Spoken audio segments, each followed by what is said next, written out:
Phantom, Requiem for the Phantom est l'adaptation animée en 2009 par B-Train du visual novel Phantom of Inferno. L'adaptation étant réalisée par Mashimo Koichi, qui est notamment à l'origine de Noir, Axine ou encore Tsubasa Chronicle. L'anime nous présente deux personnages principaux, du nom de Ein et Zwei, 1 et 2 en allemand, qui sont au service d'une organisation criminelle du nom d'Inferno à la suite d'un lavage de cerveau altérant leur mémoire, ne leur laissant le choix qu'entre devenir un assassin ou mourir. On suit alors leur vie et relations en tant qu'assassin au sein de l'organisation, jusqu'à être confronté à deux timeskips plutôt inattendus, séparant le tout en 3 arcs distincts.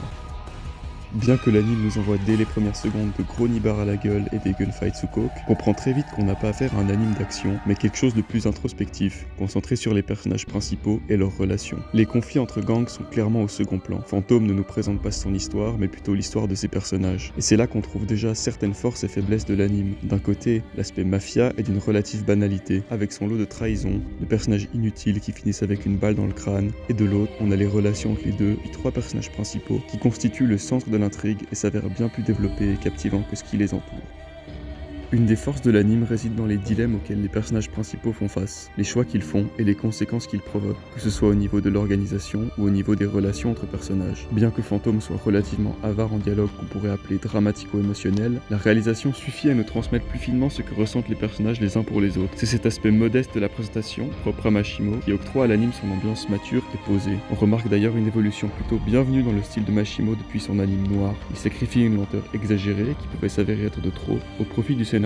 Dommage qu'en contrepartie, il se place trop en retrait, notamment au point de ne plus nous faire profiter de ses jeux de lumière et d'ombre.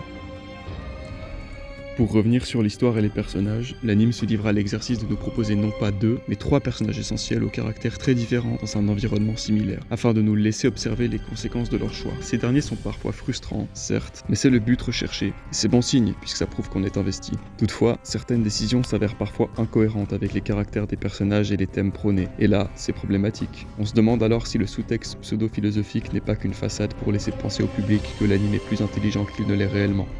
Ces quelques maladresses n'empêchent pas Phantom d'être plutôt riche thématiquement parlant. La quête d'identité des personnages est au cœur de l'intrigue. Pourquoi survivre si ce n'est que pour être un esclave? Même si l'anime ne cache pas son opinion sur le sujet, il explore bien les différentes perceptions que l'on peut en avoir.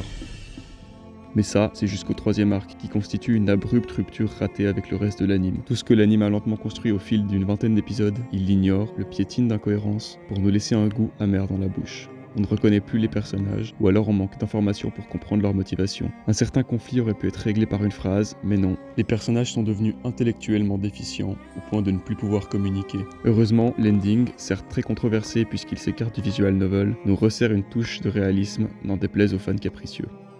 On peine à comprendre l'échec de ce 3e arc, puisque Phantom avait su faire un usage correct du timeskip lors du passage au 2e arc, qui était certes un peu déroutant mais toujours cohérent. 2e arc qui, d'ailleurs, est probablement le plus brillant des 3, avec l'introduction du personnage de Cal, une jeune fille curieuse n'ayant rien à voir avec Inferno, mais qui finit par établir un lien étroit avec Zwei. Lorsque Cal rencontre Zwei, c'est deux mondes qui se rencontrent, qui se comprennent et qui s'influencent mutuellement. Contrairement à ce que certains pensent, Cal n'a pas rien à faire dans l'anime. Au contraire, elle en est la pièce maîtresse, puisque l'essentiel du développement du personnage principal en découle.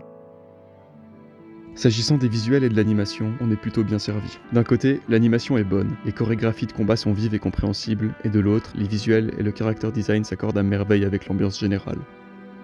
Quant à l'OST, elle est variée et très adaptée à l'anime. Le fait d'avoir dérivé certaines pistes de différentes manières avec le même thème musical est toujours très appréciable. C'est juste dommage que l'OST prenne parfois trop le dessus dans le but de nous dicter les émotions qu'on est supposé ressentir. Pour conclure, Phantom est un anime qui mérite de l'attention pour son ambiance, sa réalisation, ses qualités audiovisuelles et les relations qu'il propose entre ses personnages principaux. Même s'il est difficile d'ignorer ses incohérences, son dernier arc minable et le manque de profondeur de son antagoniste, passer à côté de son visionnage reviendrait probablement à commettre une erreur, surtout dans un milieu comme celui de l'animation japonaise, où ce type d'intrigue se fait de plus en plus rare.